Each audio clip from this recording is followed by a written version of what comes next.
কুরুক্ষেত্র যুদ্ধ আরম্ভ হবার পূর্বদিন গঙ্গা তীরে এক বনভূমি। কর্ণ বসে আছেন একা। কিছুক্ষণ আগে তাঁর কাছে এসেছিলেন কুন্তী। জানিয়েছিলেন তিনি তার জ্যেষ্ঠ সন্তান। কুন্তী বলেছিলেন কর্ণ পাণ্ডব পক্ষে যোগ দিলে পলকপাতে মীমাংসা হবে যুদ্ধের। কিন্তু কর্ণ অনড়। এবার আসছেন দ্রৌপদী নিজে।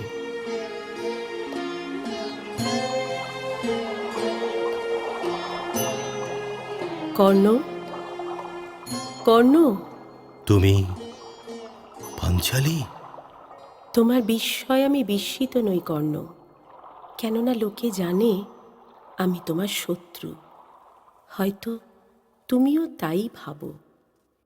ধ্রুপদ কন্যা, যার চিন্তা আমাকে বহু রাত্রে বেনিদ্র রেখেছিল, দিনের পর দিন অশান্ত, অপমানে তপ্ত, প্রতিশোধ স্পৃহায় অস্থির, আর আকাঙ্ক্ষায় আকাঙ্ক্ষায় উত্তাল। নষ্ট আশা, ব্যর্থ পরিতাপ, দুর্মর স্মৃতি, আমার অপহৃত নিষ্পাপ যৌবন। ভাবিনি সেই তোমাকে আবার চোখে দেখব। হঠাৎ ইচ্ছে হলো তোমাকে আবার দেখি। তোমার ইচ্ছে হলো? স্নিগ্ধ ছায়া রৌদ্র কোমল হয়ে আসে। সুন্দর এই বনভূমি, মাঝে মাঝে গুঞ্জন পতঙ্গের, মাঝে মাঝে মর্মর পল্লবের। তাছাড়া আর শব্দ নেই। সম্ভব নয় কি কর্ণ? সম্ভব নয় কি এইখানে, এই আকাশের তলে, এই নির্জনতায় মুহূর্তের জন্য, কয়েক মুহূর্তের জন্য তুমি ভুলে যাবে আমি তোমার বৈরী পত্নী, আর আমি ভুলে যাব তোমার ওপর আমার আক্রোশ? সম্ভব নয় কি? সত্যি কি সম্ভব নয়? মুহূর্তের জন্য, শুধু কয়েক মুহূর্তের জন্য তোমার আর আমার মধ্যে প্রীতি বিনিময়। মধুময় তোমার বাক্য দ্রৌপদী, কিন্তু দুঃখ এই, শুধু বনভূমি দিয়ে রচিত নয় পৃথিবী, শুধু পতঙ্গের গুঞ্জন দিয়ে নয়, পল্লবের মর্মর দিয়ে নয়। আছে রাজধানী, প্রাসাদ, আছেন রাজন্যেরা, আছে চক্রান্ত, সংঘর্ষ, অস্ত্রের ঝঞ্ঝনা। মানুষ ভরে তোলে তার জগৎ কর্মের গর্জন, ঘটনার কলরোল দিয়ে। নিজেকে সময় দেয় না স্তব্ধতার জন্য, সময় দেয় না হৃদয়কে তার কথা বলতে। সেই জন্যই কর্ণ, সেই জন্যই, যেহেতু সময় এত অল্প, যেহেতু সময় আর নেই। কর্ণ, মন্ত্রণা সভা বিফল হলো, এবার যুদ্ধ আসন্ন, অনিবার্য। কিছু বলছো না? যদি অনিবার্য হয়, মন্তব্য অবান্তর। 13 বছর ধরে, 13 বছর ধরে আমি ছিলাম এই দিনের অপেক্ষায়। অহর্নিশ লালন করেছি ইচ্ছা। দুর্যোধনের উরু চূর্ণ হবে, দুঃশাসনের বাহু ছিন্ন হবে, আমার আনন্দ। মনে মনে বলেছি, হে যুদ্ধ, হে পাপনাশন, ভীষণ অগ্নিকাণ্ড, দেখা দাও, উদিত হও, রক্তবর্ণ উদ্ধার। কিন্তু আজ যুদ্ধের এই পূর্বক্ষণে, এই ভঙ্গুর স্তব্ধতার মুহূর্তে আমার মনে সংশয়। সংশয় কেন? পাছে পাণ্ডবের পরাজয় ঘটে? কৃষ্ণ বলেছেন পাণ্ডবের জয় নিশ্চিত। আমি তাকে বিশ্বাস করি, কিন্তু এখন দেখছি যুদ্ধের আয়োজন আমার ইচ্ছাকে বহু দূরে ছাড়িয়ে এলো। দুঃশাসনের বাহু ছিন্ন, দুর্যোধনের উরু চূর্ণ। কিন্তু শুধু তাই নয়, আরো হবে, আরো অনেক, যা আমি চাইনি, এখনো যা চাই না। আরো অনেক হত্যা, আরো অনেক মৃত্যু, হিংসার উত্তরে প্রতিহিংসা পুনরাবৃত্ত। বলি হবে সজ্জনেরাও, বালকেরাও। সসৈন্যে ও সশস্ত্রে দূর দূরান্ত থেকে রাজন্যেরা এসেছেন রক্তাক্ত এই উৎসবে যোগ দিতে।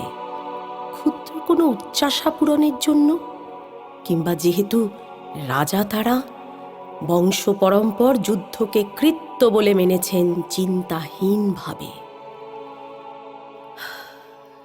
এখন আমার মনে প্রশ্ন এই, কর্ণ, তুমি কুরুবংশের কেউ নও, কোনো রাজবংশেরও কেউ নও, তবে এই যুদ্ধে তোমার স্থান কোথায়? আমার মর্ম কথা তুমি প্রকাশ করলে পাঞ্চালী। আমিও তাই ভাবি মনে মনে। আমি কে?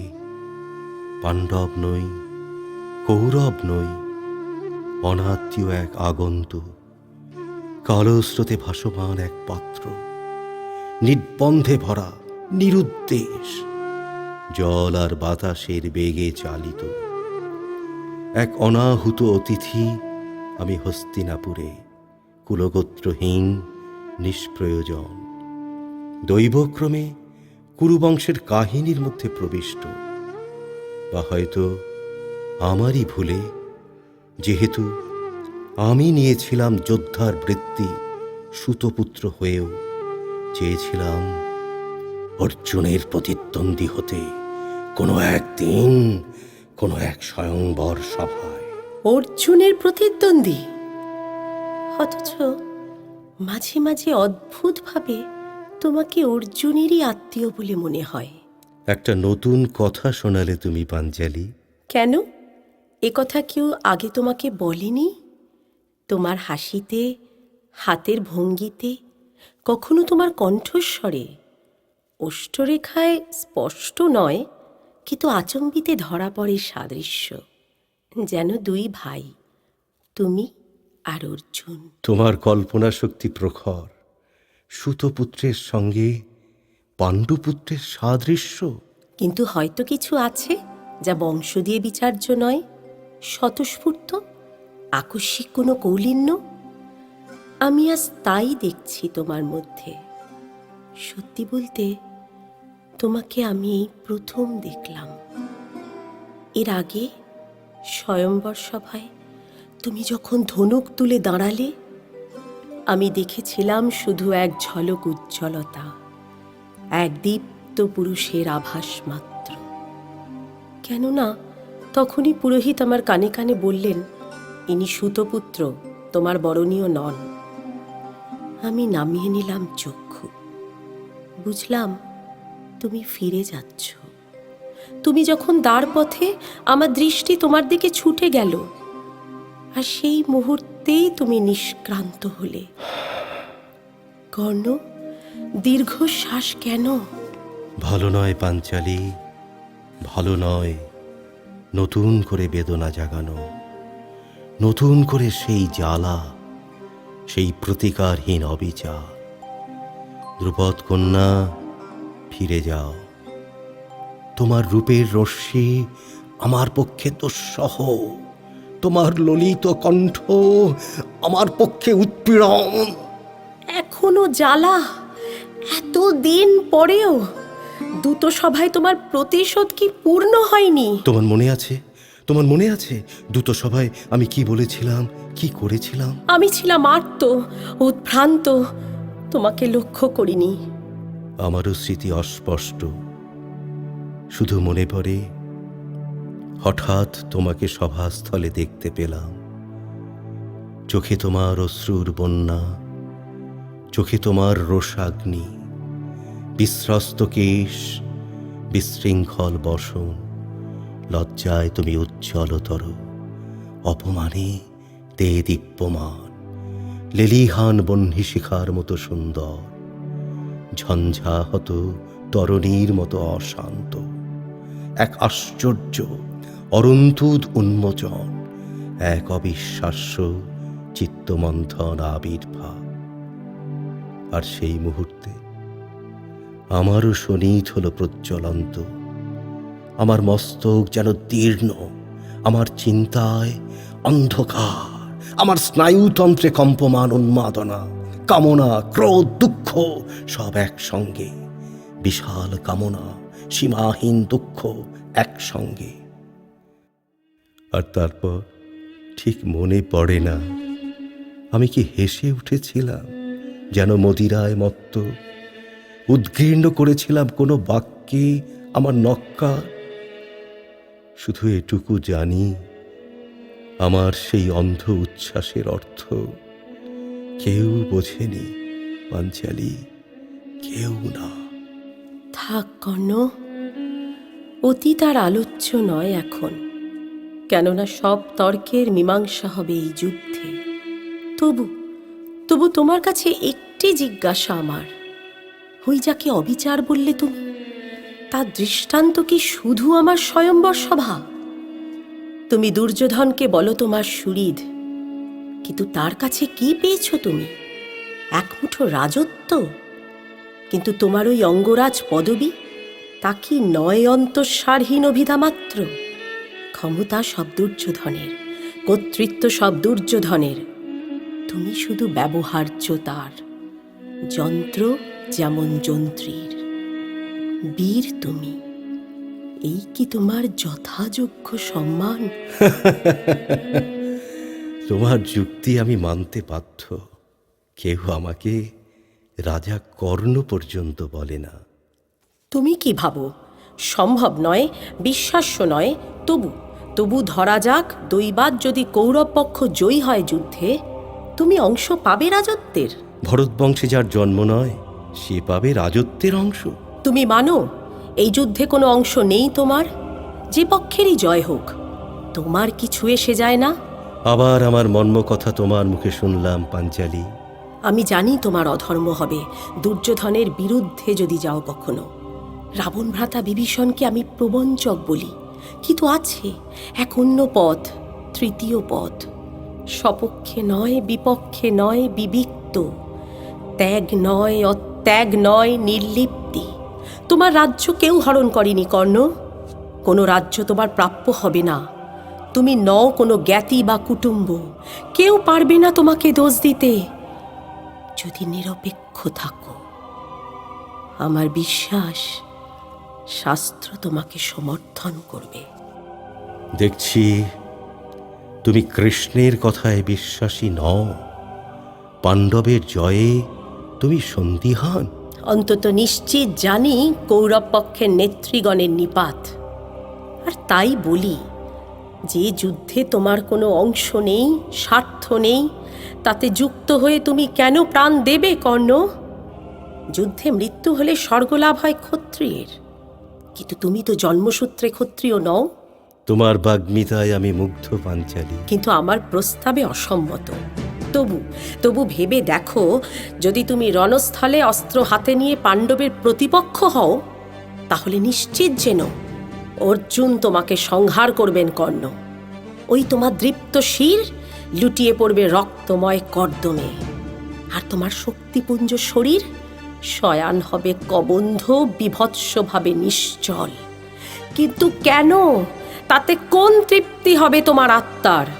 কি সেই মহৎ উদ্দেশ্য যা সাধন করবে তোমার মৃত্যু?